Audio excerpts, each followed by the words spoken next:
Is that your volume that I'm messing with? That's just his headphone Just volume. his? Yeah, don't Crank it up. No. I had that one where Crank I it liked up and yell. No, When you don't get the crank it signal. up and stop. yell. No. Turn it down. Turn it down. It's where it was. Man, I don't know. I feel like the Zen seat's supporting my poor posture because I'm like, I know it forces you to. Oh, you just turned me down altogether. Yeah, I didn't hear me at Stop all when you did messing that. with the knobs. They were fine. You gave him There's a knobs. sweet I spot. know. Shut I did. You told him he could play with them. I said I could. Yeah. Okay. All So right. we got we're no fine. podcast daddy today because I know. Dave's we're all gone. going to be reckless and rambunctious like a bunch of unattended children. Well, That yeah, Dave just mellows us out. yeah.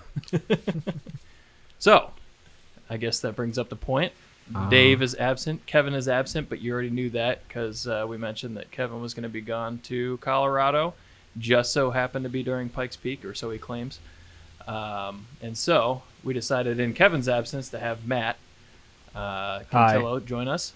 And then very, very last second, we're like, well, hang on a second. We normally do this with 4 people, so we had Shane back. So Yeah, so I left work early and hauled ass over here. Yeah. And So, yeah. Here we are. There we are. Wow. Just amazing. So I guess we'll try and keep some form of semblance to our typical. Don't touch it. I want to change the direction of your mic because I'm hearing all like rain noise. but that's soothing. By the way, I like it's it. downpouring like crazy. Yeah, Or it so was a minute ago. So Now that we've informed the listener. I want your head to block the noise. Okay. Anyways, like I He said, does have a big maybe head. we should try and retain some semblance of a structure here and try and do some updates, daily ramblings, before we jump into a topic, which Shane has no idea what we're talking about either. I So don't. that'll It's be- a surprise. That'll be fun. I have a ramble though. Yeah. Okay, that's good. They're good. Yeah. So I don't. Now our feng shui is all kinds of screwed up, and I don't know who's first. So I'll Mike, start. yeah. You know, because I don't know. Oh, you're usually Because then last, Matt so, would be next, yeah. so it might. We'll give him a heads up on the yeah. what the ramblings are Get like. catch the gist of Okay. our. I saw the panic in his face. So We're gonna. We expect a life update from you, Matt. right, An Start to entire life? finish. Yeah. yeah, the whole thing. It's a train wreck. yeah. We'll get That's- there. We're gonna and- save you time. That's best for last. That's a good point. So what have I done? Oh, basically I've been trying to deal with the truck saga. I've decided to fix it in 2 ways at the same time. So I bought another transmission for later, and I'm gonna pull the converter maybe this weekend, and then there's a place that'll rebuild it. Like they cut them open, jam new clutches or whatever in there, and then it's like $250 in like a 2-day turnaround. So I still just don't yes. understand how that's more efficient than just making a new one. I don't know. That's what they do there. So I know. I'm just, you would just think like it's just easier to start from scratch. Right. It's like one of those things. Like, don't fix it to buy another one. Right, but a new one's $800 and they can Right. fix it Yeah, for no, $250. that's so fair. we're I doing guess they're that. just cashing in on labor, right? There's really not a whole lot of physical. Yeah, The internals. yeah, it's just a pile of fins and stuff in there, like Right. fins in the I fin guess to that's the wheel. expensive part, and if you can reuse it. Right. I know, and those are all parts they stock, and it's all like sheet metal parts inside. So I guess individually they must be pretty cheap. I don't know. I'd imagine. Yeah. So whatever. Thank you for your input, Matt. Yeah, no problem. And then in the process, I'm finally gonna fix the Audi because I'm gonna be out of things to drive while that's knocked out. So I ordered the CIS diaphragm rebuild kit thing Right. because Did you? I forget. Did you put injectors in that too? New yeah, injectors? yeah, I did that, and then that didn't fix anything. And then I took it apart like 6 different times, and each time it changed the way it ran, but didn't fix it, which is cool. So I think I've narrowed it down to it must be a torn diaphragm, but I can't really see I've pulled the diaphragm part out, and it doesn't look torn, but maybe there's a pinhole in it or something like that. I don't know how to like fluid check it because it's not pressurized. I still have 2 questions on that. How do you, what makes you say that it's certainly fuel related? That's part 1. Which you can okay. answer now. Okay, so it's misfiring on cylinder number 5. It's a rich misfire. So under load, it'll go away. And like if I pull all the injectors out of the cylinder head and stuff and just fire them ambiently, cylinder number 5 sprays all the time for no reason at idle when it's not supposed to. Okay. And then like as you ramp it up, it acts like all the other ones. So for some reason, that one it looks like the pop off on the injectors too soon, but it's not. I swapped the injector to other ones, and there's nothing else it could be other than this diaphragm balancing the pressure side differently. Okay. Because That it's sounds like a reasonable argument for fuel only. right. So the second question was, forgot it. Must have been a good one. It was definitely a good one. There was like a lead into this, I swear. But you can I'm continue. literally on the edge of my seat waiting. I know. Yeah. I don't think it's going to come to me. I think it's And gone to get to forever. the microphone. Yeah. Or I'll just rudely interrupt later when it comes to me. Perfect. Yeah, Go do ahead. that. But Continue. yeah, trying to fix EAS. So, because that's annoying because it's skipping like only at idle, and then you can feather it to get going, and then it clears up and it's fine, and then as soon as you let it idle again, it starts missing. So Okay. I just Ooh. wanted to bring it to attention. I won't call it a parts cannon because there was kind of it's- like a rhyme or reason to it, so I'll allow it. But we need to talk about like what you've gone through to try and solve this issue so far. this issue has been a reoccurring but different issue. Right. So this is a car that had I been just think it's sitting. amusing if you lay it all out. Yeah, it's a car that's been sitting for a very long time. The fuel pump was locked up, like it was sitting 15 years or something like that. Drained the tank, put a new fuel pump in it, got it to like sort of run. It needed a fuel pump relay, swapped that out, played with it for a while, ended up getting it running. It ran decent. It ran like okay. I drove it for like a summer, and then throughout that summer, it just kept running better the more frequently I drove it. I'm like, all right, that makes sense. Like it's just old fuel and varnish and this like CIS stuff I was trying to ignore. And then I knew the tank was rusty, so it would fill I put a fuel filter between like the pump and the tank, which you're really not supposed to do, like, because it can, you're pulling a vacuum before the pump, or increasing the vacuum before the pump. So I've nuked a pump like 2 or 3 times because of it, and it'll plug that fuel filter relatively often. So I eventually, like, I was driving to work and hit a killer bump, and it must have sucked in all the rust crumbles in the world, and it died. And then, like, I was barely able to get it home, like, under wide open. It was running on 2 cylinders. It just couldn't get enough fuel to it. So I pulled the tank out, figured out that it had an enormous amount of rust inside. I filled it with, like, gravel, because there's, like, gravel walkway near my house, and just kind of shook it for a while, and then just kept rinsing out the hose, and I got an astronomical amount of rust out. Yeah. Like, there's still a dead patch in the lawn that's pretty huge from the rust I was pouring out. And, now put it all back together. Runs way richer than it ever did, because now it can actually make fuel pressure and it's not sucking up death. But I think in the process of that large bump dying car fiasco, it fed rust into all the CIS bits. Mm-hmm. And ever since then, it's been, as Matt would say, upsetty spaghetti. Ooh, So, ooh, that's a good one. That's a good one. So But one other thing. So you mentioned that you replaced the fuel pump relay. well, yeah, There's because some it's a timer. It's Interesting details on that. They're stupid. Like this is very primitive fuel injection. So like you turn the key, it primes for like 5 seconds or something like that, and then it needs a pulse from the ignition coil to keep the fuel pump relay triggered. So if it doesn't see crank or spark, it will not continue to run the fuel pump. So it's not like if the motor dies, it's just pumping fuel all over the place, which kind of makes sense. But didn't that also set your rev limit? Yes, that's also that is the rev limiter on these cars, which is really dumb. So basically, Rock Auto's inventory is mixed up, and you can't get the right part anymore. But the 4-cylinder relay has been crossed over to the 5-cylinder one, so you're only left. You can only buy the 4-cylinder fuel pump relay, which means my 5-cylinder rev limit is 4,000 RPM instead of like 6,000 RPM because it's firing more often, and it thinks that's the RPM it's seeing. So sad. So Just like absolute buzzkill. it's a super bummer.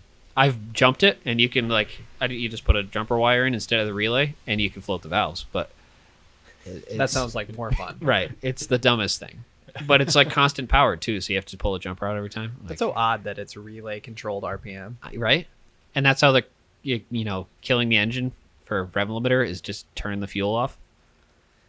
It's like not just fuel, like turning the fuel pump off. It's Yeah, like the right. slowest way to do that. It also seems like it puts a lot of stress on a pump by like being like, no, Yeah. yes, no, yes. Right, and you go full load to no fuel pressure. There must be something else on that circuit though too, if you think about it, because you have enough fuel pressure to go for a bit. Like you would think Not that would on have these. to turn off at like you think if fuel pressure would turn off at like 4,000 RPM, you might get to 6. This runs at like 95 psi. So It relies so heavily on like that back end pressure to stay running. right, that's like all the fueling in those dumb distributor shenanigans. Just crazy. And the whole, like, this has been more of a saga as far as you've seen it, because I'm not willing to spend any money fixing this. So I'm trying to fix it in, like, the cheapest way possible. Yeah. It looks so good too to be so poorly maintained. I know. I've tried to maintain it a couple different ways. Like, it's not poorly maintained, but the fuel, cheaply. the cheaply, yeah. The running wise, I don't know. Right, But it really it's a good looking just needs car. parts, and the parts aren't super cheap. So Yeah, they're hard to find, and it's just And even when it does run great, it's still going to be pretty slow. It made 115 horse Yeah. like way back when. It's never going to be phenomenal. But it looks good though. To Matt's point, It does. the car look good. does look good. You've spent some time making it look good. You should spend some dollars to make it run. That's what I did. I just spent $75 on a fuel diaphragm. It should get a swap. $75. You should swap it, I would like to swap but it. you're swapping another car instead. Well, 2 cars, 3 car. I don't know where you're at now. I want to swap everything. Swap everything. Yeah. Nothing came with a good enough engine. So Nobody had it all figured out at the right no, time. someone else is always making something better. Yeah. But if you can combine all those bits, can be pretty good. Boy, that Like, B58 name- swap though. I was going to say, name one Yeah, that'd be Chuck good. got me fired up about that one earlier. one Yeah. production That's car the where they first had- idea I've come up with in a while where you were like, yeah, I like that. I'm Yeah. like, oh man, I struck gold. Yeah. That's a good one. But I was going to say one production car where they just figured everything out, like looks, chassis, engine, transmission. They made Oh, those. I've got it. Yeah, I've yeah, got they one. made those. It's just they're too expensive for us to buy. Okay. One's fair point. close. One's close. What Go is- on. What is your one? B90 M3. Oh, that is a good. Oh, okay. That is a good Yeah. car. All right. It's just good. Yeah, Yeah, it's that's not good. the fastest thing in the world, but it gets you in the feels. That does check Yeah. all the boxes for me. It does Yeah. look good. It Sounds good. Sounds good. Good and if engine. you and if you good find like a transmission. dealership that doesn't really know, Good they just chassis. think it's an old BMW. They're not like completely outrageously priced. Right. There's That still a seems lot. like There's still a stretch. I lot. don't They're know. still up there. I think they're nearing rock bottom. Unfortunately, like I think they're only going to start coming up now, Yeah. which is scary. Especially the M. Because what they're like, things. you can get one for like 13 if you're like Yeah, really if being you're stingy. willing, if you're willing to kind of take the one that was like teen owned, a Yeah, little like pretty neglected. abused. I do like Yeah. Kevin's strategy of browsing the Copart and auctions and things like that for like a minorly wrecked one, maybe if you want to use the chassis, or like a pretty wrecked one if you just want the driveline. I've done some browsing. Still there, expensive because Just the people are willing engine's to like repair them. $4,500. Crazy, but it's good. Yeah, the engine's so good in that car. So, is that it for your ramblings, Mike? Yeah, that's about all I or all I can think about. Okay. Yeah, I mean we haven't had many days since our last podcast. Yeah, since that's we're true. Trying to play a little bit of catch up here, but you just gotta go right in the mic. Yeah, Right, just You gotta Mike, mean next it. time. Let 'em hear it. Sorry, He was Yeah, being nice sorry. about it at least. I didn't burp directly. Wrong Shane? podcast. Yeah, wrong podcast. Find another one. I was trying to remember where You said you have a story for I us, guess. so I'm ready. Oh, I just wanted to ramble. So on the way over here, when I was Oh. when you're trying to hurry, Mhm. I don't get how when the weather turns bad, like it's raining, Oh, you're preaching to the choir. No, here. everyone just drives fucking slow, like 15 mile per hour in the speed limit. Like I don't know where I'm going. Like just nothing's changed that much. Especially in Ohio, where like the weather is shitty more than half the year. Right. I think you would just like get it at Right. this point. if it was in SoCal and it started downpouring or something like that, like Like people that have never seen rain in the last I'm like, 20 all years. right, I get it. But here, yeah, If you live in Ohio or you've been in Ohio for a while, the weather sucks a lot. You should be acclimated to be I able to wouldn't drive even in say it. this sucks. It's just rain. It is Like, just it was rain. wax. It's why I couldn't get why I was going 15 mile per hour swerving around cars trying to go the speed limit to get here, and then I'm like, what? It's fine. Like Yeah, you kind of missed our bitch fest as soon Yeah. as we got here. Yeah. We were all thinking the same thing. It was horrible. okay, we won't go into too much detail. We all hate it. Hey, People are let dumb. it out, man. no, yeah, let Yeah, it that out. was it. That was just like The hazards in the rain kills me when people throw Oh the hazards god, on. yeah, going like 20 miles an hour on the I highway with laid the on the hazards horn. The only time I ever use hazards, and the only time I think it's appropriate, is if you're somewhere where you think somebody might hit you, whether it be on the side of the road or going very slowly in the road Yes. because of poor visibility or a mechanical failure. Otherwise, If you're going slow No in the hazards. road and there's nothing wrong with your car, get off the road just get off. immediately. ooh, to that point, Mike, when your Audi was on 2 cylinders, and you were trying to flog it home, use the did hazards? you use the hazards? No, I was maintaining speed. It was everything I had, though. Yeah. In that case, it would have been Two-cylinder valid to use your No. hazards if you were Yeah. I hate being in the way so much. I will blow it up trying to maintain speed more than like being that guy doing 12 under. For sure. I'm not usually very apologetic, but I will say I'm sorry. As Yeah. I try to, like, And I'm saying that like barely maintaining the speed limit because I still feel like I'm in the way. the and speed that's limit's still unacceptable. too slow. Yeah. So I do Always- hate that. My always F30 10 went over. when it went in the lit mode the one day in the work. I couldn't go above 35, and I'm like, I'm sorry, everybody. I just pulled over and just sat there. I'm like, just go around, please. Yeah. Did you key cycle it? I did, and it was fine. Yep. Turns out the little connector I thought was connected was not connected. Was not connected. That'll get you. Yeah. But I guess on the last time my E36 started smoking. oh yeah, yeah. Shane made- so He since made the then, mistake. yeah, the biggest made- mistake. so The biggest mistake you can make. I pulled the spark plugs to find the oily one, and I did find the oily one. I'm So like, number okay, 6, right? yeah, number 6. I'm like, all right. Which This I is- don't think means anything in itself, especially in a straight 6. Of course, the extremities of a manifold are going to have more of stuff. Specifically, number 6 in the BMW motors runs differently. Yeah. That's known to be either the hot one or the one getting the most PCV oil. Yeah. Or It's like that in like all straight 6 engines. That's true. Because It's it's, usually the the closest shape to of the the intake. transmission. Well, Oh. no, from what I read, it's because the clutch creates so much heat that it makes that last cylinder just hotter. I was thinking airflow wise, and it's usually the priority of the coolant passages for heat. But the oiling stuff, like from the intake, it's just every straight 6 we deal with is a normally mounted, like not transversely mounted. So the throttle body has to be near the front somewhere. So all the oil is going to hit the back wall and separate and get fed into the last cylinder. Right. So That was my logic as well. But yeah, temperature is a good point. I didn't really think about temperature being a thing, RBs, but just because that's where I came from, always we'll blew get the- there, Matt. Okay. always blew out the rear cylinder 6 ringlands. And like the big thing for a while was like, well, it's because everyone runs the forward facing intake manifolds and the factory ones are like over the top. yep. And everyone was like, well, it's because it funnels all the air to the back and they run leaner. And it's like, that's not really how that works, but good I don't try. know, like on Yeah. LS's 7's always the hot cylinder too, and That's just also the rear. Yeah, furthest back. Yep. Yeah. But Seems to anyways. make sense. So yeah, what's your so, yeah, catastrophic so like we mistake, said, we Shane? made Man, so big my mistake. mistake was, so I found the oily one. I'm like, all right, here's the problem. I'm like, I'm going to compression test this. And then when I bad. do No. this, Don't do it. when I He do did. this, number 6 should be low, and that's going to confirm my Yeah, theory. disclaimer: none of us advise this at all. No, You every said it one of wasn't a us great has idea. said compression tests are a bad idea because Yeah. they only hurt. Yeah. They never give you warm fuzzies. They can only hurt you, and usually they're wrong. And even Like- when there's nothing wrong with the compression test, you'll find a way to get in your own head about it. Yep. Yeah. Yeah, well, I got in my own head, so I did the test, and the cylinder I thought was going to be low was not the lowest one. It was actually number 2, which seemed fine. So now, as to you guys' point, nothing went well, and now I'm convinced my engine is shit. But it runs fine. Like, it still runs good. It just smokes it on does. diesel. I've been in it. It feels good. Yeah, it still feels peppy. Yeah, which is So- kind of hard to believe. Like, I honestly, if that cylinder was that far below, and mind you, you did this test cold, which is I did it already kind cold. of throw it out. Like, it doesn't mean anything. But if it was that hurt, you would kind of know something's up. It would be misfiring occasionally, stuff like that. I mean, it idles rough. Like, if you listen to, I mean, we've all heard it idle. You It have kind of has a every single little bit of a bushing and miss. mount in that thing. No, I mean, like, So- it's an engine. Like, when it idles, it kind of, like, sputters at idle here and Yeah. there. But then, They kind of do that though. Like that's pretty early, like sequential fuel injection. Like none of those motors like idle smooth as glass. They're kind of, yeah. Like, yeah.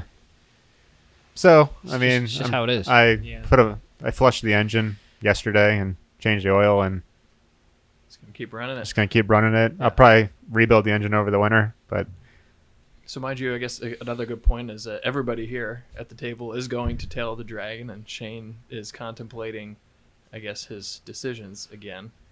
yeah, I really want to take the U36 because that's the fun car, and that's the car I want down there. You know, it's Tail of the Dragon, like my my 328, like whatever.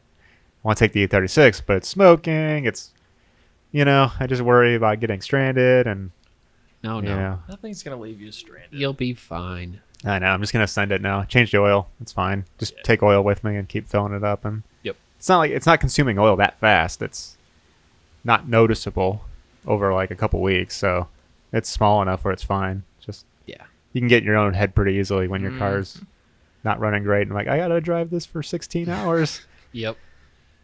Yeah, that's the same thing I've been dealing with the trans thing. But we should have a trailer spot. Worst case, there's always A plan trailer B. spot in your truck with the torque converter that's being rebuilt. So Yeah, it'd we're be great. compounding. We're compounding. Oh, yeah. Everything's fine. The odds of just like us needing a train to get all the broken shit back is getting bigger. Just You just inadvertently move. centipede, all the flat towing, everything. Yeah. God, that'd be awful. Yeah, it would be. Yeah, Probably not legal. Yeah, worst case, you got to like ride a Helix back or something like that. Yeah, I'm sure your 4-wheeler would be fine Yeah, for 20 hours, like 35 mile per hour back. I'm all strapped to the roof and stuff, trying to get them out of the way so a car can fit. I think it'll be possible. Even Yeah, if we brought can. everything. We can make it happen. A couple things. It's in the gonna be truck bed. fine. You It might hasn't still have to broken. ride a Helix, but Helix is good. Like I Helix enjoyed. is good. It's 8-hour very free. Helix. Oh boy, that'd be so good though. It would be. anyhow, But anyway, So for we- ramblings, that's where I'm at. I only have one car I have to worry about. That's a project car. So that's good. that's where it's at. I'm yeah. kind of envious sometimes. Every once in a while, I get a little overwhelmed, and I'm like, "Does everything needs something, and so much to do, and not enough time, and or money, or patience, or space." All of them, all of those at once. Compounding problem. Oh my god. So again, envious sometimes.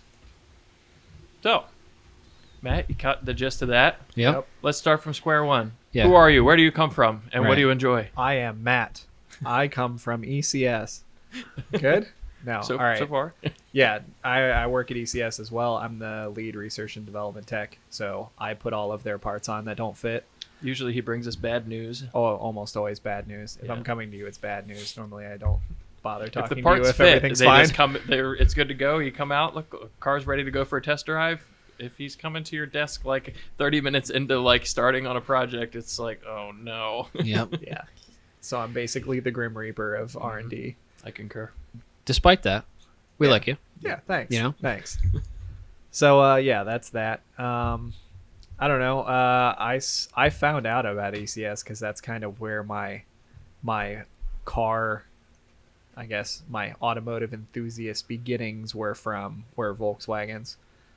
So I don't know. Do I go through all the old shit that I Yeah. used to have? Let it rip. Whatever you wanna do, yeah. Yeah, I was like introduced into cars in general from my dad. He had a Mark III VR6 Jetta growing up, and so we used to like ride around that and stuff. And then my first car was a old S10 with a 4.3. Was it 4.3 or a 4.6? What was the 4.3. V6? 4.3.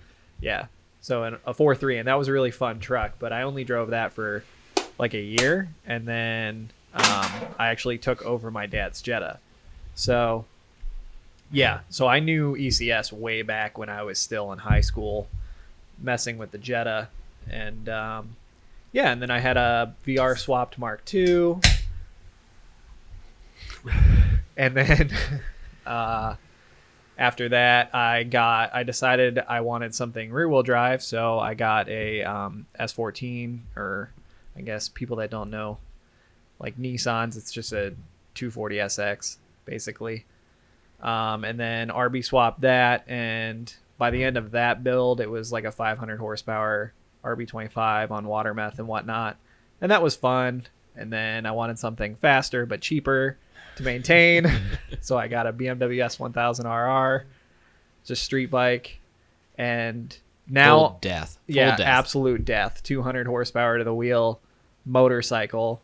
Rode that on Tail of the Dragon. That was fun. And then I sold it after we decided we were going back to Tail of the Dragon. So now all I have is a But that's not the reason. 2024 Why, runner. why did you sell it? You So got I have a- fastest, fastest, and then I was just like, and that's all I can do on the street. That's it. That's all there is. That was, or you were more than you could do on the street like 2 cars before that. Right. Yeah, I That's guess. true. Yeah, well, when laws are just a concept, you can do anything. Anyway, yeah, no, I got a dirt bike. I have a 2019 YZ450, and that kind of fills a lot of the 2-wheel need in me, because that's where I really started when I was like a kid, was on dirt bikes. That's how like engines got into my life. But so I got back into dirt bikes, and then I just wasn't really riding it and wanted money more than I wanted the bike. Yeah. So I just sold the bike. And now I just have a 2024 runner that like we take, I guess, overlanding. I'm now one of To the lunch? hipstery. Yeah, to lunch. sorry. Yeah, we do take it to lunch. I Yeah. thought for sure you were going down the lunch path there. Yeah, that I take to lunch, and that's it. That's all it goes. Yeah, so that's. I mean, it's fun. I don't have to worry about it because it's brand new, and it's pretty cool off road because it's got all the bells and whistles and stuff. And I've got some plans to do to it. It hurts. You've my already done insides, quite a but bit to it. Yeah, Yeah, you it's didn't got. waste much time. Yeah. Those are cool looking trucks. I like them. Yeah. Immediately, I pretty much put spacers on the stock wheels with like meaty mud tires and a level kit, and then What else? I'm trying to look at it. Full length roof rack and a hatch ladder. That way, because we have a rooftop tent that we haven't gotten a chance to use yet, just because the one time we were going to use it right after we got it, my dog got sick and we had to cancel. No. Yeah, that sucked. But You don't yeah, want a so dog now, getting sick in a rooftop tent. yeah, No. right. Is he gonna go up there? I don't know how we're going to handle that. To be honest, we're going to Rooftop ramp? I think I can definitely teach him to climb a ladder, but I don't want him like getting Getting up in the middle of the down night and is just the like problem. bailing Yeah. like 7 feet. I've seen dogs climb ladders. Yeah. Impressive. Yeah, but walk down. down ladders. Right. It's a Down's little tricky. too- I don't think So they I can think do that. maybe yeah. like a rope on a pulley system. Like a Just Little just lower him elevator. down. Yeah. So yeah, that's gonna be fun. And yeah, where was I going with all that? You have a hatchet back there too, and a I rope. do. Yeah. and- Well, yeah. There's stuff inside that like holds stuff. So I've got like a first it's aid like kit full and a park trauma ranger. kit. Yeah. Because the plan is eventually to I'm gonna take it to Moab. Yes. I want to put a 3-inch lift on it and get 33s under it, and then I'll be more comfortable doing that. Then And you rock can just sliders. get the dog a parachute. Yeah, right. That'll work. So eventually it'll be like an actual like off-road rig, but for now it's just kind of like a daily driver adventure Boy, vehicle. new But things are so nice. It's so Yeah. nice. I was gonna say I think I'm like now the person with the most space and the least amount of things to have to be worked on. Yeah. Yeah, you've done that. Yeah, you have. because we bought a house and it has 5 garages, and I bought it because I had like the S14 and like stuff to work on, and then I sold all of it. So now I've got a brand new truck that never needs worked on and a bunch of garages that hold junk. That's it. But yeah, eventually it'll be like a crawler thing, and it'll be a good time. But yeah, it just from like being a tech most of my life and then having projects and stuff, I You was get over tired of it. working Yeah. on stuff. I just wanted something new. I didn't Even have to worry I feel about. it's something. I mean, we don't even like wrench all day, and like it does get every once in a while it catches up to you, and you're like, I don't want to look at a car for a little bit. Right. Once everything's broken at once and you're just over it, like Mhm. you need a breather for a week or two, Yeah. at least.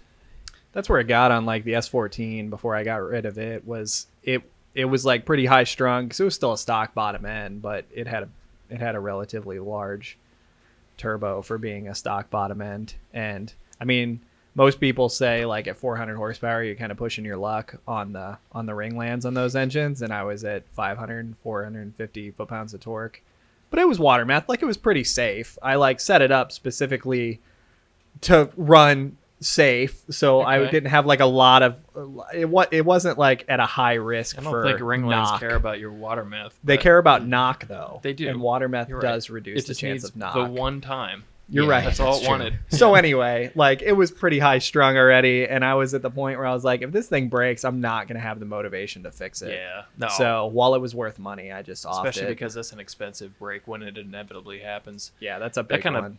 of that was my interpretation of why you ended up getting rid of that car too. Because everybody asks you like, why'd you? The car was like awesome. It was so nice. Like the body was nice. Like everything. It made a bunch of power. It was a 6 swap. Sounded great.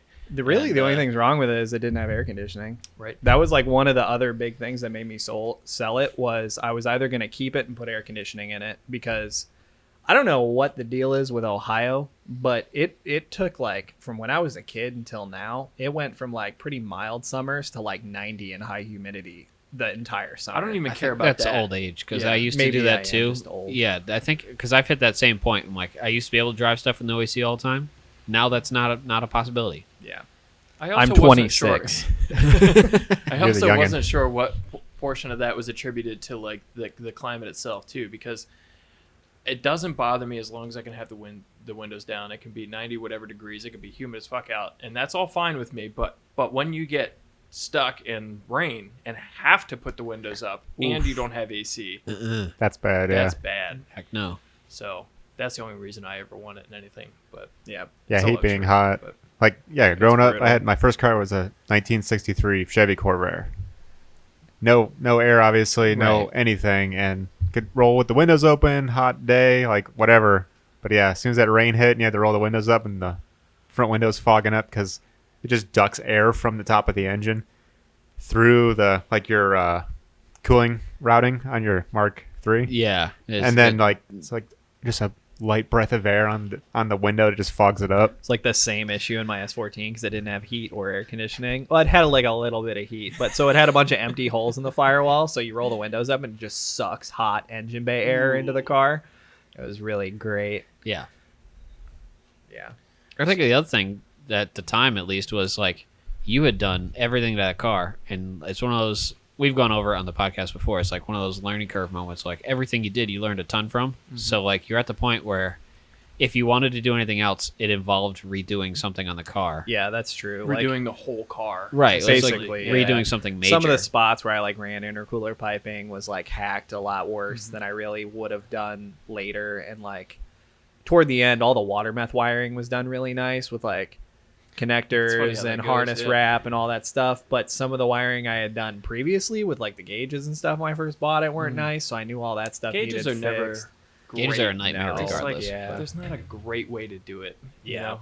Factory stuff never leaves you with- Finding like ignition grounds that you don't have to like kind of hack in somewhere right, sucks. It does suck. Not that it was done poorly or anything. Like it was done very nicely. It's just one of those things like for your own satisfaction, Yeah. you'd surpassed the you that built the first stuff. Yeah. That's kind of the reason. So like my first like built quote car was my Honda Civic, and then eventually I got to the point where I'm like, I like the car, everything's great with it, but I was like, I either have to redo everything that I've done so far to like make the next step, or swap it or do something ridiculous. And that was the end of it, and that's why it went away. So That's kind of the killer of most builds, though, Yeah, right? Because right. my Same. Mark II ended in the same manner, where I was like, okay, I've done everything NA related, so it's either I literally change all the stuff I did to make it a turbocharged VR, right, or I get rid of it yeah. and start new. Oh no, So, is that where I'm at with the E36 then? Where Because you're getting maybe. well, No, I'm at you- that crossroads where it's like you're not even at the crossroads. No, you already haven't bought a even- turbo. Yeah, you haven't even dabbled into the good part yet. I know, but I'm like the next step is to boost it, The next phase lasts a long time. They're a lot does. longer. and so that's Yeah. where I'm at. So yeah, then of course the other end of the spectrum is I had that same dilemma with the Miata. So that was obviously a stock 1.6 car, and then it was a turbo car, and then it was the crossroads that we're talking about where like sell it, get something else, or like major swap. So that's how it ended up being LS swapped. So Yep. And then now I'm done with it, like for reals though. And it's a fun car, but every once in a while, I think about selling it. I'm gonna throw a little shade at you right Uh-oh. now over the Miata, because I was looking around in that trunk and I am severely disappointed in that AccuSump wiring. I'm sorry. You have a ground off of a T-bolt clamp. Oh boy! All right, so this is an honest question for you. So what's worse? So the ground that you speak of is for the pressure switch solenoid that activates it, right? Yes. And so it has like a potted in like pigtail to it. So it has Okay. like 4 wires coming off of it for power, ground, signal, whatever.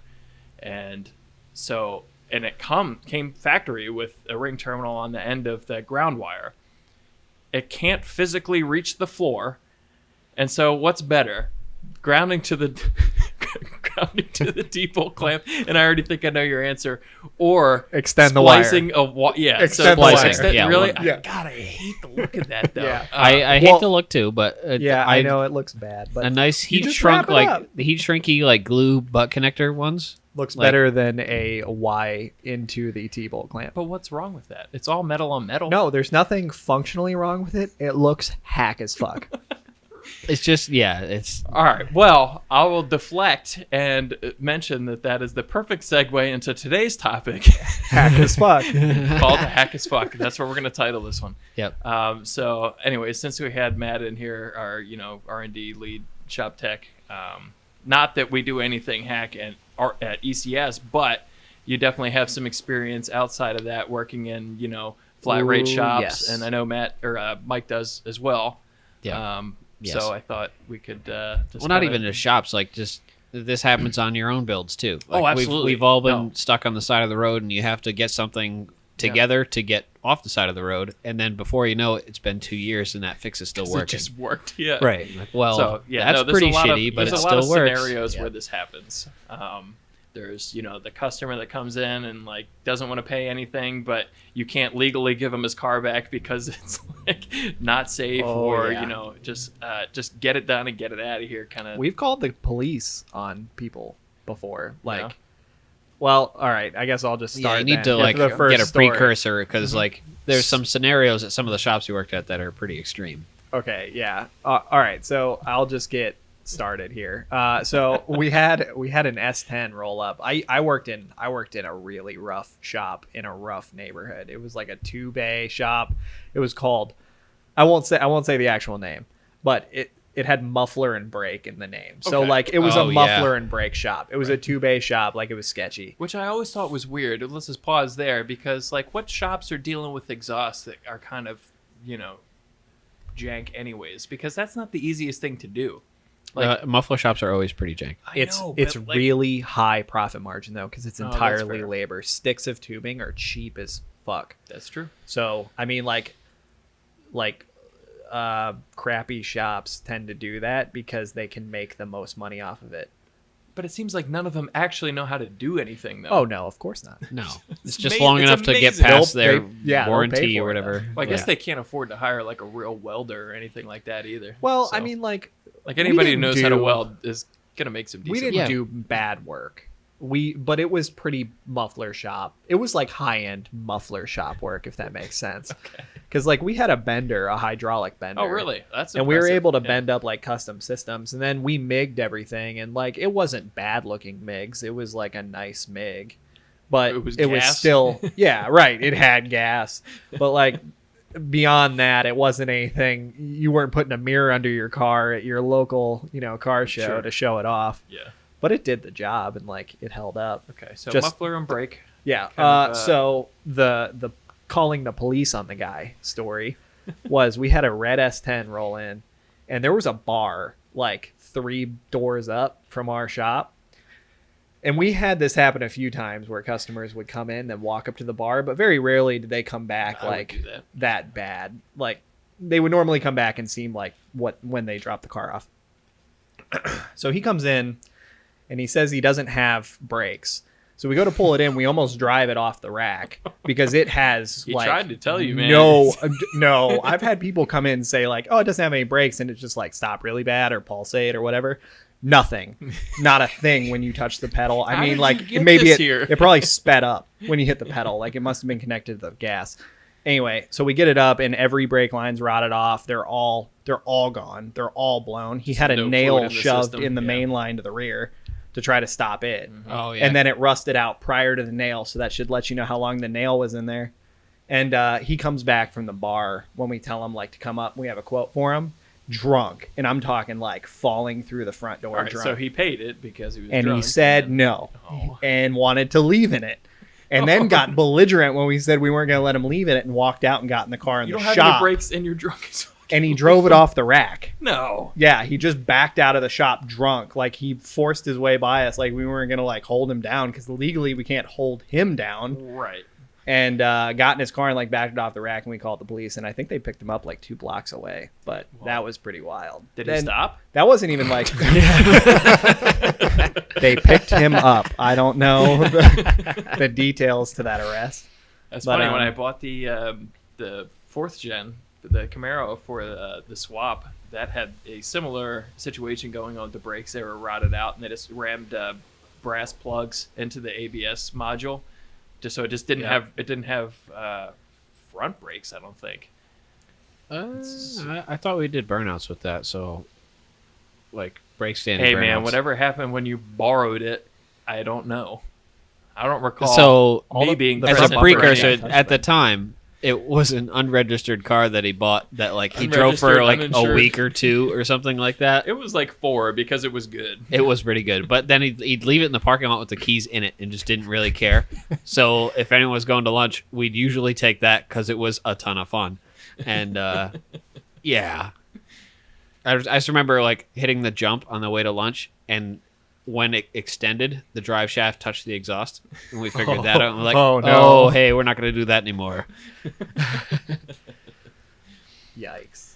Sorry, that sent me off on a little tangent there. That's I was okay. thinking about I don't think Yeah. I have anything Sketchy left brake to lines. my arresting story. No, that's a pretty good one though. That's pretty good. It I had a was- brake-related story, but nowhere near that. So Yeah. Brakes just are blew it not out of the just- water. There's a lot of things that I will be very willing to do sketchy repairs on, whether it be to just limp home or. stopping your car is not But one of the that's sketchy not routes. one of the places. No, it's not at worth all. it. No. I have driven cars with no brakes pretty far though. I remember my buddy Alex just back home at his bachelor party last week, so I wasn't on the podcast. But he picked up a Passat parts car for the VR because we were swapping his Mark III. Had no brakes. We're like 45 minutes from his parents' house. I'm We like, can make it. I'll drive it. And like, it had hang like on. kind of a half working e-brake. I was gonna That's say what I was gonna the ask, e-brake yeah. normally is a saving grace. Right, but- and then it was all back roads, so there was like no lights, nothing like that. I'm like, all right, we can do this. So we drove back, nothing catastrophic happened. So I had the opposite problem when in college I had a first gen RX-7, and actually on Route 18 leaving Montrose What when is you a first gen? Is there an FA? FB, Does they start with B? they started with B. it's a That's lame. 1984. Yes. Technically, there was an FA code, wasn't there? Yeah, because they did 78 and 79, Yeah, and there then was an FA. 81, Okay. 85. It just and then, I don't think it was sold in the United States, right? no, That they may had be. them here. Oh, okay, It was but before wasn't that. labeled an RX-7 yet. Something was up with it Correct. because like the first RX-7 we got here Was in the an States FB. was an FB.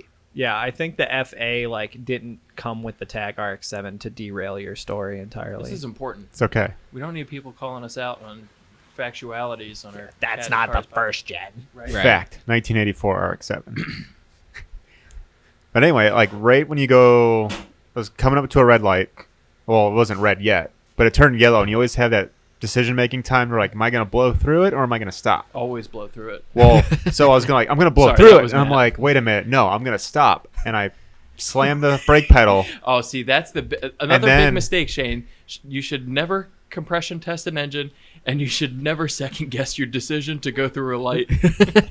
Younger me needed to learn a Yes. lesson. We're gonna get a whiteboard going up in here. We need to start writing these Just things all down. the bad decisions and what you need to not do in the future. Yeah. So anyway, I second guessed and decided to stop.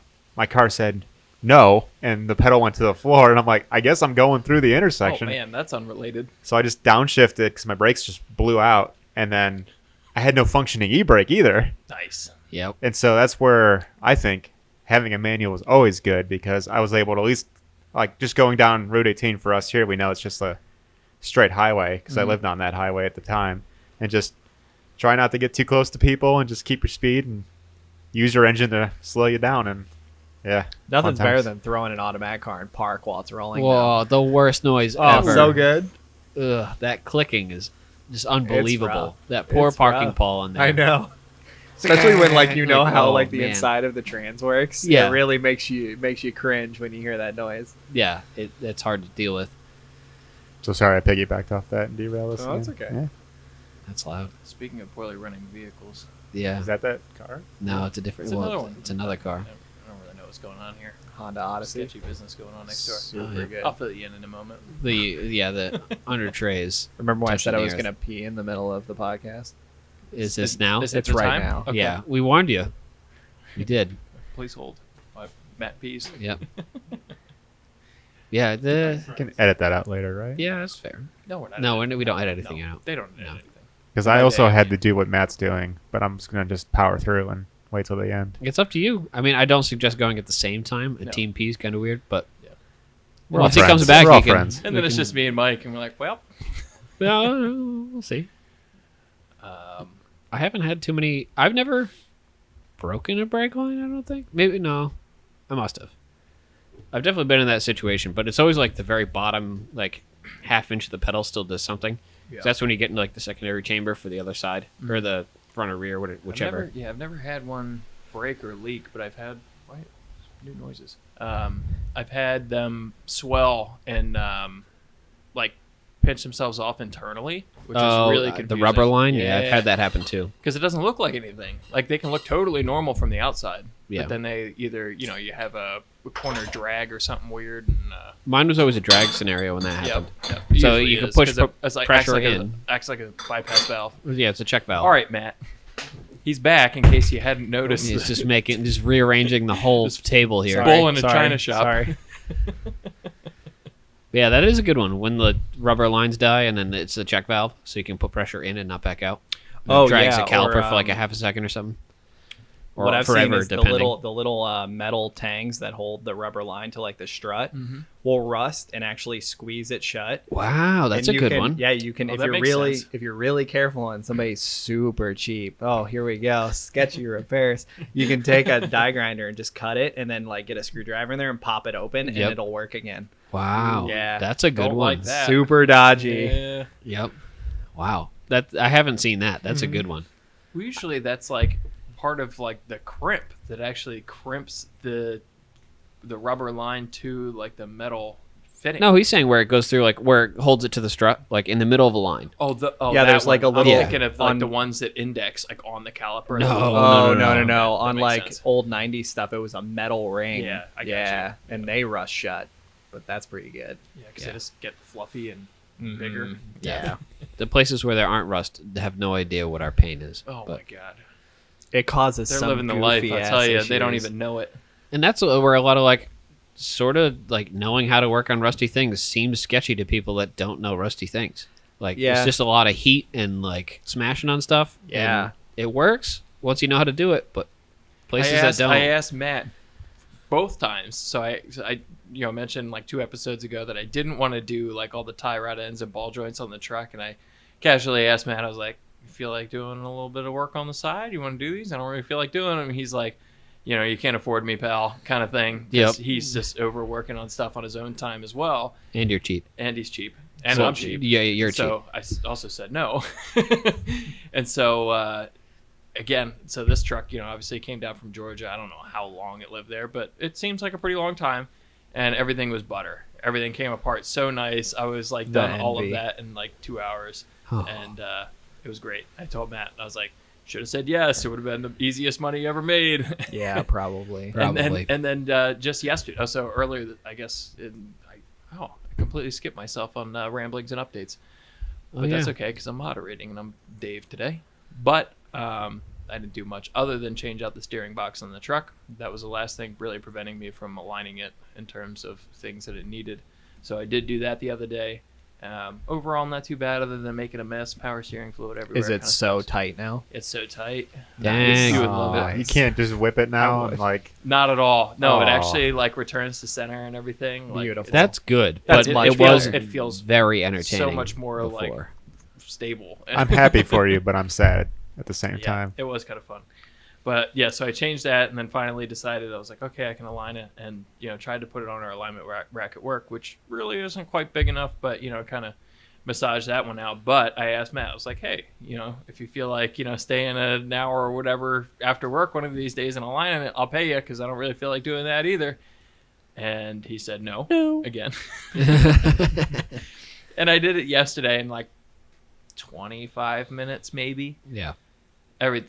Again, and this is probably not so attributed to not being rusty, but I just had replaced everything, so Right. that made it easy as well. Well, and then It's just pickup trucks are so easy to. that too. align. Everything's Yeah, you can big fit and underneath, there's room like- everywhere. But I just keep thinking back to like, man, this is what people deal with in like not rusty land. I know. It must make working on cars so much more enjoyable. I've heard stories of like buddies who like broke down with their car that isn't that rusty, like from New Hampshire or something like that, and then broke down in Florida or something like that. And they're like, hey, you got to put a motor in this van, and they're like, we can't get the Nope. subframe out. Yeah. I'm like, what do you mean? Like, you can get that out. And he's like, no, we have no idea what to do with this. We've never seen this kind of rust. And you're like, it's not even rusty for what I'm used to. Yeah, Like, right. This is pretty good. I was proud of this. Right. Yeah. When you can't tell that bolt's a bolt, Yeah, that's when right. it's rusty. What size is it? Round. Whichever one takes it loose. Yeah, passed round. Yeah, you got to go one side smaller and hammer it on. Yeah, when you're more than one size down, that's when you're like, 12 all points. right, 12 points are your God. saving grace. 12 points work on round. The other part is that if you get one that fits, and then you do the snap the head off and leave the rest of it in there. Oh, I mean, I hate that happens like on the little trim screws, the little 10 mils. Like yeah. you just Then kind it of go along and it's Russian roulette with the screws, and it's exhaust just like manifold, like Yeah. heat shield bolts. yeah, it's just At like is least this then I gonna can break? weld a good Nope. nut on. Yeah. Yeah. Yeah, the If you care studs enough like to get them out. well, Well, usually no more heat shield. yeah, heat shields, that's whatever. But like the exhaust manifold studs that break off, like all the LS ones and stuff like that. It's the weld the nut thing, Yeah. big deal. I was the king at fucking Dodge Dakota manifolds. Like, Specifically. oh yeah, for sure. Like the You get a lot of those, did you? Yeah. Oh yeah. Dodge Dakota manifolds were like our biggest seller and the highest Jesus profit Christ. margin because I could do it. Another If one. it's not lawnmowers, it's thunderstorms and FedEx trucks, man. I tell you what. I could do those in like, I don't know, it was like 45 minutes a side with broken studs. Wow. Yeah. That's pretty good. Yeah. Because I did like 1 week, he like ran a special on it because he was so excited about me being able to do it so quickly. And he was charging like $400 for a set of manifolds. And then it was taking like 2 hours of our time. And yeah, I did like three of them in a week. That's the flat rate flat life. rate. Wow. So to be clear, I've never worked a flat rate job. Neither have I. Really? Ever. No. I got incentives at the last shop before ECS when I was still a tech and not a shop manager there. I got incentives for turning over 40 hours, but I always got paid hourly. So I never accepted flat rate jobs because my stipulation whenever like interviewing was if you can't produce 40 hours worth of work, then what? And they were like, you don't get paid. That sucks. That's fair. So no. That's fair. And that kind of place typically wouldn't be paying a flat rate salary or employee anyways. So that makes sense. Yeah, there's some shady flat rate stuff I've heard. I never worked flat rate either, but I worked with former flat rate techs, like from BMW and stuff like that. Mhm. They do some wild stuff because like they know the system and Right. like especially like warranty work. Okay, If you're so at those an of OE you who dealer, don't know what flat rate is, I mean, I guess we're just kinda yeah, you get spitballing paid this by here. the job, Right. not by the hour. So the book tells you you should be Yeah. able to get this done in 6 hours, and then like you can get it done in 4, and that's sweet. And you can get it like that means you get paid for 6 hours and 4 hours, so that works in your favor. But say you run into 3 broken bolts, and then before you know it, it's a 12-hour rusty job. ship box. You Right. still get paid for 6 hours. You're still screwed. So Yeah. So yeah, Which people really heard- screws you on warranty work because warranty stuff pays, I think it's like 3/4 or half time. depends on the brand. Yeah. So, I mean, you can really get screwed on warranty work. And like they come from, I guess, a good place of thought, a good school of thought on that, which is like if it's under warranty, it's probably not a rusty ship box yet. Right. unless it's a Which Toyota isn't true. frame, Or you're Yeah. chasing some strange symptom. Like, which is specifically rust. Yeah. but those flat rate jobs, like they give you a ton of time to swap everything over when they were swapping frames, Right. and the guys that had it figured out were Right. doing it in like a third of the time. Right. Toyota cut the warranty time on that. Yeah, because guys are so yeah, fast. they were getting it done so quick that they cut the warranty time in like half, and then techs were pissed because Yeah. they were getting screwed on Yeah. those jobs because like 3 dudes figured out how to do it in half the time. right. Yeah, but like it doesn't it bode well for diagnostic work. Like you're not incentivized to like take your time and try to really figure out what the issue is. You're kind of doing sort of the parts canon when what will go through a warranty. Mhm. So like I've heard plenty of stories of guys writing things on cars that aren't broken. They know it's a common warranty issue and no one's going to throw up a red flag about it. So they'll write it for whatever. And Yeah. they'll just write like the whole everything that commonly fails on them. They'll write the car for that, so Yep. because they know they can do it in half of the time for each one of those items.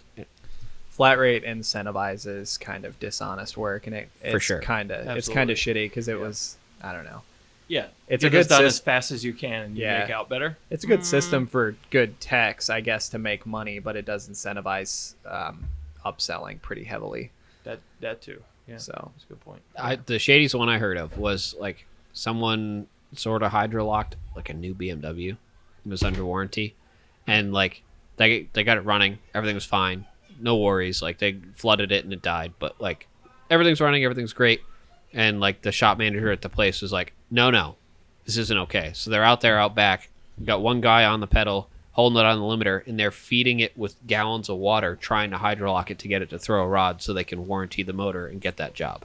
Jeez. I I've mean, heard for of the customer, that probably is going to work out. Yeah, better. honestly, it doesn't hurt the customer in that case, Right. but Well, I've heard it's of still a shady situations business. similar to that where, like, for instance, they'll get the engine running and everything and then tell the customer that they're warrantying the engine, put the claim through BMW, and then just stick it in the back lot for the next couple days and say they did it and the engine's running.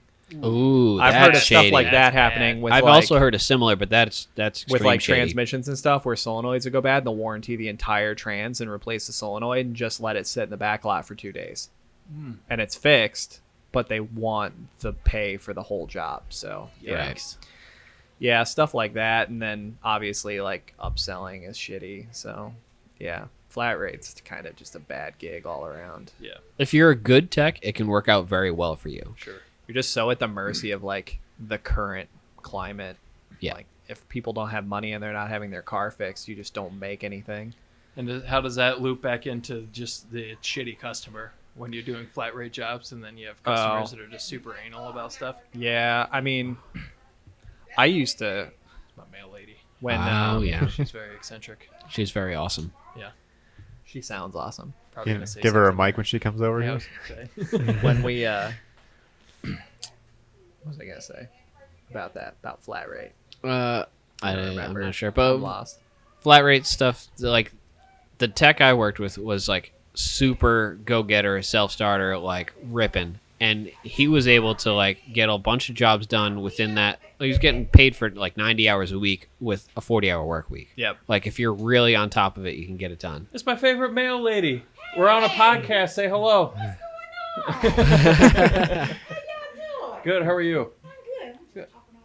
That's fine. No, don't worry about it. The world knows you now. The world. Yeah, yeah. 11 people. 11 people in the world. Have a good You weekend. too. I like your mail lady. I want her. I know. In I my don't have. neighborhood. I have a grumpy dude that She keeps delivers my threatening mail. to like drop this route because she has to go out there on Miller. Ooh. And she has to. She thinks it's really dangerous, and it is. It is kind of dangerous. Yeah. I don't blame her. I ripped down that road and other people as well. Yeah. Anyways, we might all sort of be done with the disruptions. Maybe. Maybe. Probably not. So Shane, Yes. Come on. Hack tell stuff? me about your Yeah. sketchiest repair because I know you've I'm got. trying to one. remember. Where Probably did go back that to. We'll Corvair start with the leave you yeah. on the side of the road. No, but it sometime? caught on fire once. Oh. And so, as I kind of let on earlier, the heating system, defroster in those cars, not great. Mhm. There's a cooling fan. It's an air-cooled engine. So it just blows all the air Hence the air. over the engine, down to the... All the heat comes from the exhaust manifold. There's Right. There's like a box around the exhaust manifold. Yeah, there's a box around each exhaust manifold because it's flat six. And then the fan on top of the engine tries to push all that air through the cylinder because it's like the jugs, past the exhaust manifold, and then under the back seat through this rocker panels, and then up to your windshield to defrost it. So obviously it sucks. It doesn't work at all. And those everything's cars... spicy, except for your windshield. Well, by the time it gets there, it's not spicy, and the CFM of that little Right. fan, like, it's just not going to make it. So I had the brilliant idea of buying, I don't know where, my dad just had it in a garage, it was an inline electric blower, just like Okay. 3 inches in diameter. I'm like, I'm just going to put this, We're gonna make this heat work. I'm just going to put this in line underneath the rear seat, Mhm. and then I'll have a defroster on the driver's side. And I got a little shitty toggle switch under the dash, so when I got the car running, I could just click it on and it would kick on, and and it worked.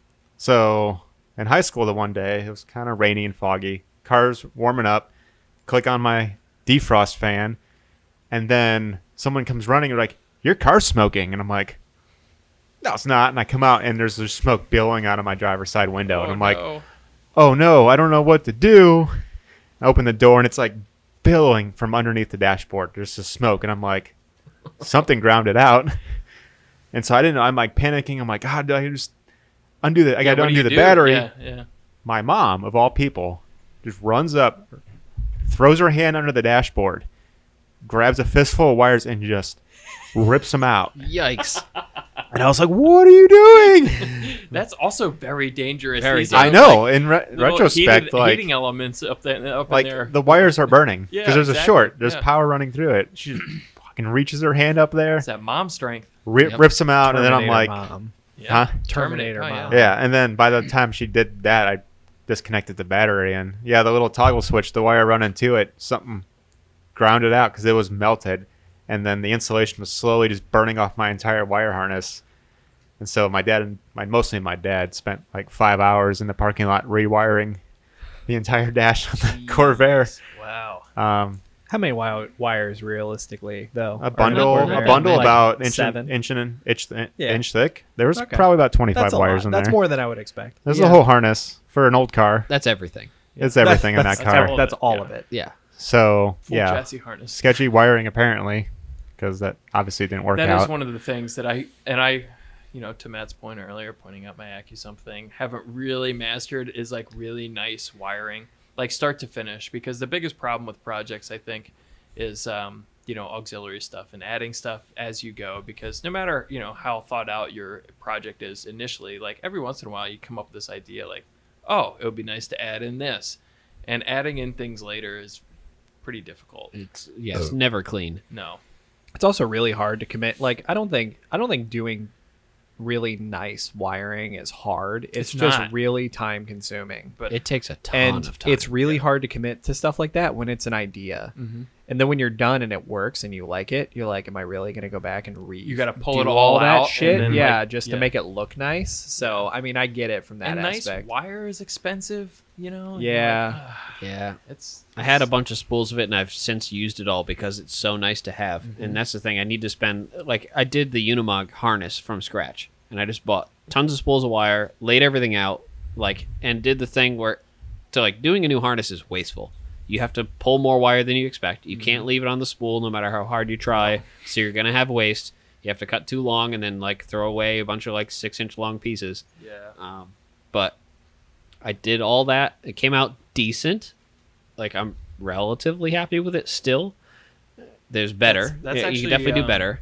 My goal on the Triumph, whenever I get to doing that, is to like focus on the wiring and just because it was a fairing bike originally, so the Right. wiring's all over the place. I'm like, okay, this is a relatively small wiring project. There's still a bunch of wires, but like overall, like runs of wire and everything are pretty short. And I'm like, okay, take your time on this one, lay it all out, and like make this one look nice, have it loom nice. And so that's my goal when I eventually do that. But Yeah. Mine, like when I did the water meth wiring all nice and whatnot, it really was like the way your AccuSump looked now, where it was just like wires run all over the place to, I guess, like proof of concept that like everything worked. And Yeah. then I did take it all back out. yeah, But I was using those, what are the Amazon plugs that are kind of like, not the super cheap, like barrel connector style, but they have like weather pack plugs. No, They're it's not they're not weather weather packs. packs. That's the barrel ones where they're like they just keep adding onto the chain of them the way they're molded. But Mhm. the other ones, I forget what they're called. they're like between the really expensive German, like Yeah, gray plugs and the barrel ones. They're Yes. like pretty decent and they're pretty easy to depin. Yes. So, I mean, like it wasn't hard once I was done to just depin the connectors and then go That's the back other and thing, too, rewrap Yeah, is the getting, links like, right and is stuff. what kills me though, because The like getting the links right, like if you do a whole Oh. run of a bundle of like 8 or 10 wires, and then getting them all to lay out nicely when you plug them in, like they all have to be cut perfectly to the right length, and it's not Yeah. the same length. Some of them have No. to be longer, and some have to be longer. When you're making bends shorter. and things Yep. like that. Yeah, the bends. That's what It's gets hard you. to decide Yeah. like when you're trying to make it one solid harness with like split I offs. did try it's hard and, deciding where those split offs I've should tried happen.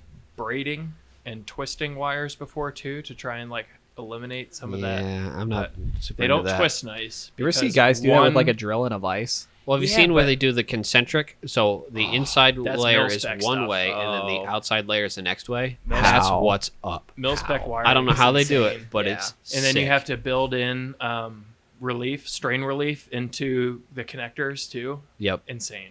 Oh yeah, like inside the heat shrink, they Mhm. have like they're all like They I do don't like know, little they're all loopy like loops in all of them. Yeah, inside there. So if it gets yanked, it doesn't immediately rip all the wires out. Yeah, Beautiful stuff. it's pretty awesome. Yeah, respect to those people. Oh But man, so good. But the dollars it costs though for those fancy connectors. Oh So yeah, nice. It Mil makes spec, me want to yeah. buy all of them still. Like the it's just- bulkhead. Like the that's big, what I would like, love yeah, to do. 32 pin Any wiring, bulkheads. but my wiring always ends up being hacked because I always like use a barrel So, connector. so or you're fitting. saying you didn't learn from the Corvair? No, that was just poor placement of that wire and it grounded out. yeah. But like it doesn't short anymore. It just still looks bad. well, it sold the car, it's gone, so oh it's yeah, that too. and Bastard. been removed. But yeah, like wiring and headlights and stuff. Like I'm like you get proof of concept, and I just kind of left it because yeah. That's how I am with radios. I recently put a new radio in the truck, Oh, and yeah. I will say I am very embarrassed by that install. If anyone pulls that apart, not happy with it. Does anyone have a nicely wired radio? No, they're all they shitty. don't exist. This one's especially embarrassing in my opinion. Really, but as good yeah. as they get is when you actually get the adapters from the radio harness to the actual chassis harness that you can buy off the shelf. I have Because that. otherwise, nobody. Do you? Yeah, I have that. Well, then what's bad about your radio install? I don't know. It's pretty embarrassing. I don't know. You do have to like. I have to go back in there. Those Maybe are you'll normally see. too But long too. You have They- to like they ram are. all that shit back Yeah. behind. I the radio. reused it from my last radio, so like this has been cut shorter and shorter. It's getting better, but I don't know. Yeah, that is there's always like you have this whole thing of like 30 butt connectors all in one spot, which is super annoying because they're all cut in the same way. When you splice, like No, the see, radio that's not comes what I- with its harness. So yours have butt connectors? Well, no, like you have the adapter to the factory truck plugs, Mhm. so those are normal. Yeah. But I have the adapter to another harness, and then I have the one that came with the radio, and I have to splice those two together. So they make ones that like they're really expensive, but go directly from the radio to the chassis. Yeah, you have And so the you don't truck have the year, butt make, and connectors. model, and Yeah. then your radio model. Right? That wasn't an option. That's but, like the ideal scenario, though, in terms of like. yeah. But I then agree. again, like there's always an issue. They're either too long, and then you got to smash all that shit back there, or they're like too short for some reason, Right. and then you've got to cut them up and. That's butt the worst connect It's them always too, too, both. anyway. Because That's what I keep running into. The, Is like one's too short, and then the rest are way too long. every That's- time I've wired a radio, like you're talking about, because inevitably you end up using the butt connectors. But like getting it so that your harness isn't too long, but being able to have the radio out far enough out of the hole for you to work on it. Oh, and it's yeah. and then you got to jam all this shit back behind Me the trying dash. to install that P3 gauge. Yeah, like, right that's- before I came here. Yep. So, It was hard. but I know that's not your worst offense. Come on, you got Oh, some. no. I know you got Your some sketchy- shady side of the sketchy road fix. road trip fixes. I have so many. But which one? Yeah, exactly. Yeah, E30. Come on, I'll help. The narrow it rally down. car? Yeah. Okay, so the pickup had more shady stuff, but that was never finished, so it never became unshady. That was always proof of concept. So that one made it a lot of places, was very shady the whole time. It was great because it was a known shady scenario. The The E30 intent was always to go back and fix it. It just right, never and happened. then yeah, I ended up bailing on that project because I needed to redo everything, as we were talking about earlier. Yeah. So the E30 rally car I did okay on a lot of the stuff there. There's a couple shady things. Like I took it on a road trip with a couple buddies. I don't know, forever ago now, 6 years ago. But like I didn't know it at the time, but I had done some shady stuff with like the booster vacuum line. Like I guess I had just like electrical taped it because I had a crack in it or something like that. And then I lost a motor mount on that road trip when we were like dicking around in the salt flats, like trying to like slide it around. I ended up breaking a motor mount. And then it broke the vacuum line. And then my buddy, who's a really good tech, like we're just like driving back. He's like, "Hey, the brakes are getting harder." I'm like, "Nah, it's fine. Everything's fine." He's like, "No, like there's no vacuum assist." I'm like, "There's no way. Like what changed?" He's like, no, it's broken. I'm like, "All right, fine, let's look." And sure enough, like my electrical tape fix had come undone because like I had completely forgotten about it, and then the motor mount like pulled everything lifted and it separated. And he's like, "What the heck is this? You've got this electrical tape to like break vacuum hose thing?" I'm like, "Ooh, that's embarrassing." To be fair, like that's kind of funny, but you're not gonna die or anything. I mean, you. Still, you if it still was a have- panic stop scenario, panic stop, okay, maybe. Okay, that's fair. That was a kind of But shady one. Your brakes still work. Yeah. You just had to You stand just on had it. to yeah. like surprise lean on them. It was like how was like the ultimate decider and me replacing the steering box on the truck too is occasionally if you let it come back down to idle, since the pump, I guess, before was moving so much through it to this like loosey-goosey steering box, it would not have power steering in the middle of like, a turn or something like that. And that's pretty sketchy as well. Yeah, So, that's sketchy. Yeah. Steering That's still works, but, not great. I think back to my RX-7, my power steering pump was like going bad, or I had that death whine where it's like, ooh, there's something going on. So I just pulled the power steering belt and drove it without power steering, even though But if it it's had no power steering. all the time, at least you're like accommodated to yeah, it. at It's least when it's it goes out consistent. in the middle of trying to do something like the brakes that it's particularly dangerous. Right. So I also had a power steering spoof on the on the RB where like a kit that I bought that I won't mention had like really bad. We've since used that kit. Yeah, and it's it also, equally bad for both myself Yeah. and Kevin in a couple different ways. Yeah, Oh, yeah. not good. I know what you're referring So to. anyway, We all know. the gaskets were bad, and one of them failed, and it was spraying power. Like whenever I would have to turn, it was just spraying power steering fluid directly onto the downpipe, and Which just is like highly flammable. massive smoke clouds. Yeah.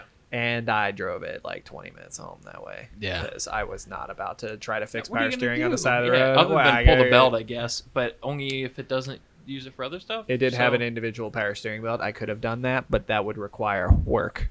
Right, versus just driving. which I already told you I don't do I after don't hours. Do that. Honestly, I think the shadiest stuff has been on my E34 now that you mention it, because I've done similar with that like power steering scenario. Like that car's been through many phases of me being good or bad at things. But it's nice this time. This time's the charm. I hope so. You have a lot of opportunity here to yeah, redo all of it. yeah. so. Now, I can like throw some money at things that make sense. No pressure. Yeah. Yeah. No, like I did like a steering rack conversion because those are box cars, and like my return line was just the hard line from like an S14, 'cause it's an S14 rack or 13 rack, whatever. It's in the rally drift car now, but there was no barb or anything on it because it was a hard line. I just cut it and then put a hose on it, and that was the return line. And we were going to raise one time, and I had completely forgotten about it because it had been fine for years. Like I did that 10 years ago, and like I lost power steering on the way to raise. I'm like, that's weird. And then like there was a bunch of smoke behind me. I'm like, huh? And it blew the return line off. It was just blown it into the header. Oh, I'm like, oh god. That's understandable. I mean, what were you gonna do? I mean, I understand the fix. I've definitely done stuff like I that s- before. I can't think of an example, but like you can't flare it or anything. I did. So. I flared it. Did like, you? That's Did you put a brake flare fitting or tool on it? I or just something? like hit it with the flare tool. It wasn't perfect, but it was enough of a barb to hold it. Yeah. Like as soon as I saw that it did it, I'm like, ooh, that's embarrassing. I did that a long time ago. Let's try to fix that But now. hey, it's one of those things. It worked for so long. Just you a rubber forget about hose it. slipped over a straight line. Yeah. Nice. Yeah, just a Oh, straight. I've done that. Yep. Yeah, for sure. I think it was 2 clamps. I tried. Oh, okay. You know, like I That's thought good about enough. it, but yeah, it eventually worked its way loose. Yeah. That's funny. I ripped the rack off the mounts off my subframe when I put that rack in years ago. On the E34. Yeah, So that was you're sketchy. Tightening it down. Your No, custom driving made it. Oh. So like yeah, the factory subframe. Yeah. I welded mounts on it for a steering rack because it was a box car. Drove it for probably 2 years. Driving home from work one day, and I was like, take a left, and then like you go back to straight, and the wheel was a little left. I'm like, take a right, and you come back to straight, and the wheels are a little Oh, right. it's I'm like- fatiguing. Like something's moving. No, so like the racks in those cars, because I had Those that bushings are exact shitty. same thing happen to my car when I switched it to solid bushings. Is that I like didn't, because they scared me on the install instructions. They were like, don't tighten it down too much because you'll crush the rack. And I'm like, okay, fine. But yeah, it's just like a clamp on Yes. basically a tube of aluminum. So it can slide if it's not clamped hard enough. Well, so it wasn't the clamp. It was the clamp was still tight. Where I welded to the subframe had come undone. Oh. So it was moving, and luckily the other clamp on the like wasn't that the didn't honest have mistake. any Oh, left or shit. right. Yeah, no, this was entirely my fault and very scary. Going down like windy back roads, totally could have crashed and killed everybody, but like it didn't slide that far. I was able to like All right. nurse it home after I had figured out that something was awry and pull it all out. Gusseted things a lot more. I ended up And it was just fine. Loctiting my rack to the bushings and then tightening them down more. But yeah, same thing. Like I noticed one day I was driving and I'm like, why is the steering wheel The crooked? steering- That's it good. was Right. always It was I just straight went on the like last that corner. really hard, then it was straight, and I'm like, that's not normal. I specifically remember doing exactly that. Just like going straight, jerking it quick, and then I could get it back to straight, going down a straight road. Like nothing changed. I'm like, ooh, Not good. good. Not good. real bad. How much time do I have? I don't know. Probably not long. Yeah. What other sketchy repair did I do in that car? Oh, I blew a clutch line going up to a drift event in New Hampshire one time. The soft line blew because it was too close to the header. So I was at a toll booth, pushed the clutch in, and it dropped the clutch on me. I'm like, Oh. okay. Drove it the rest of the way there with no clutch. Went to the hardware store, got like a 3-foot length of brake line, wrapped it around the jack handle, put a big like coil in it, and then just hard piped it. And it was like that for like 6 years. Like, so I was like, I don't feel like rebleeding the clutch.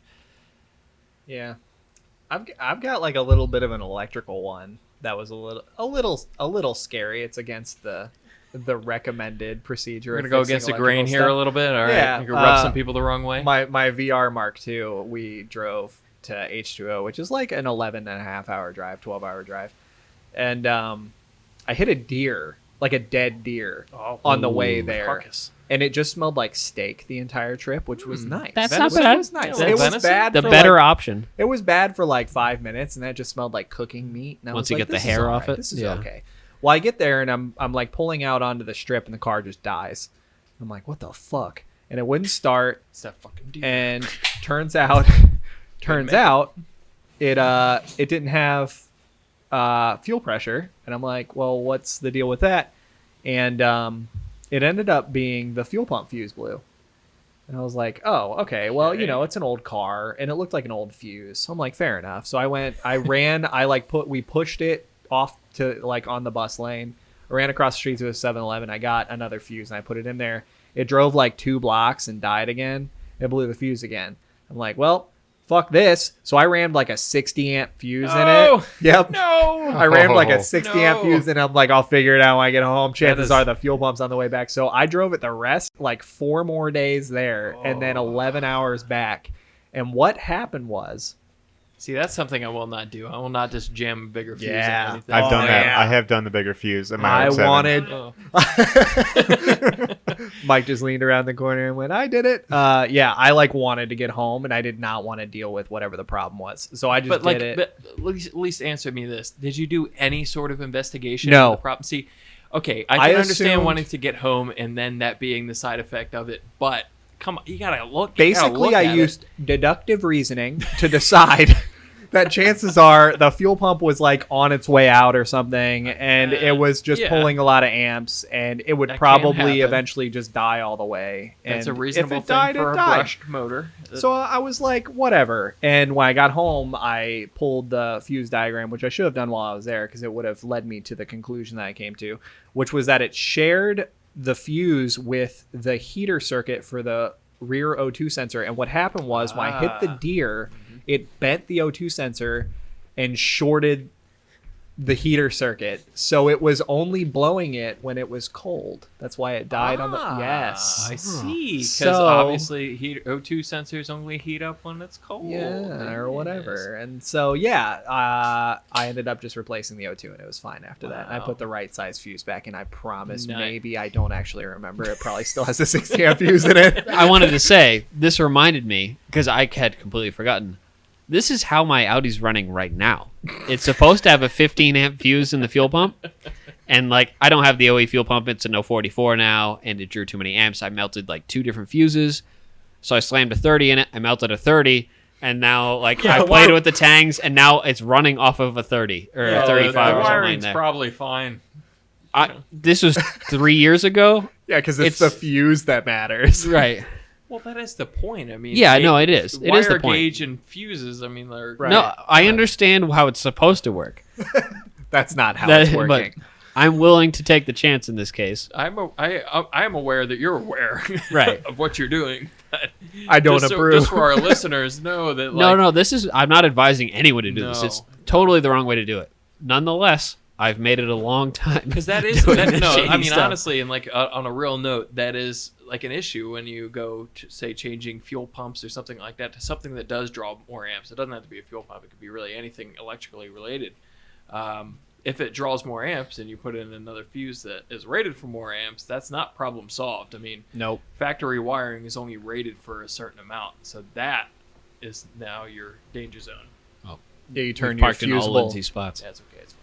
You turn your fusible link into your wiring It harness. is the wire. Yeah. So the wire is now the fuse. I did that with a set of Hella horns on the Mark II as well. That car, oh boy, now that I think about it, that car probably was an electrical fire fucking waiting to happen. But yeah, I did that with a set of Hella horns where they like supplied the relay harness and stuff. I'm like, what do you mean? There's a relay set up for the factory horns. Like it blew the 10 amp fuse, so I put a 30 in it, and it was fine from there on out. Solved. Yep. Fixed. Don't do that. Don't do it. But you know what's amazing is like when you're at the threshold of a fuse and it melts, not blows. That is bizarre. I've had that happen more times than I've had a fuse blow. I've never to actually be seen that honest, happen. I'd agree with you. Same. Yeah. Weird. especially the cheapo like slot-in fuses, not the like German style ones where you can see the line, but the cheapo ones. Like you can get them right at the threshold and it turns into a pile of goo, and then there's still that wire chilling in there somehow. I'm like, I don't know what's going on. My E34 has one that's done that, two that's done that. And yeah, the Audi's done it a couple times. I've had E30s that have done it. It's just not. I don't know what the deal is. They need it to either like blow or not blow. But But on that note, we are creeping up on an hour and a half here. wow, this is Wow. gonna be the longest podcast ever. So it might be. Thanks, Oops. Dave. So Yeah, I think we'll probably call it there. yeah. I think we could go on forever with these sketchy we definitely stories. So Yeah. Yeah, I'm didn't see reliving. I'm an- I remembering didn't all see my an- hack RX-7 stuff I that didn't see did. an end in sight, so I was like, I probably ought to say something. Yeah. So, hey, maybe we'll have a part 2 episode in the near future. But anyways, thank you, Matt. Thank you, Shane. Thank you for filling in having for me Kevin on. and Dave. And yeah, I don't know. Drop us comments on Instagram, iHeartRadio, Spotify, all your YouTube. favorite podcast platforms, Yeah. we're on there. wherever sure you you wherever review you it. listen. We're on there. If we're not, drop us a message. We'll try and get it added. Yep, that's for sure. That's it. Okay, bye.